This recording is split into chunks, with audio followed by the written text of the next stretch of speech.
காலையிலே வீடு கடைக்கு போய் மீனெல்லாம் வாங்கிட்டு வந்து ஃபிஷ் ஃப்ரைக்கு கொஞ்சம் மசாலா ஊற வச்சிருந்தா கொஞ்சமாக எடுத்து மீன் குழம்பு வைக்கலாம். இது வரைக்கும் நம்மளுக்கு மீன் குழம்பு தான் எப்பயுமே காலை வருது, இந்த வாட்டி காலே வரக்கூடாதுன்னு சொல்லிட்டு யூடியூப் சேனலில் ஒரு நோட்டு பெண்ணு கையில் எடுத்து வச்சுக்கிட்டு நிறைய யூடியூப் சேனல் ரெஃபர் பண்ணி இப்படிலாம் ட்ரை பண்ணால் டேஸ்ட் அதிகமாக இருக்குன்னு சொல்லி ஒரு சிலதுல ட்ரிக்கு சொல்லியிருப்பாங்களா, அதை கொண்டு நோட் பண்ணி எழுதி வச்சுட்டேன்.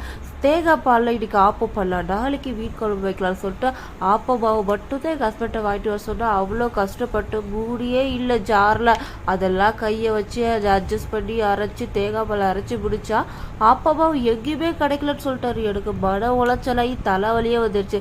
சரி ஓகே, நாளைக்கு வச்ச மீன் குழம்பு இன்னைக்கு வச்சா நாளைக்கு டேஸ்ட் அதிகம் இருக்குமேன்னு சொல்லிட்டு பூண்டு புளி மஞ்சத்தூள் மிளகாத்தூள் எல்லாமே கரெக்டாக ப்ரிப்பேர் பண்ணிட்டேன்.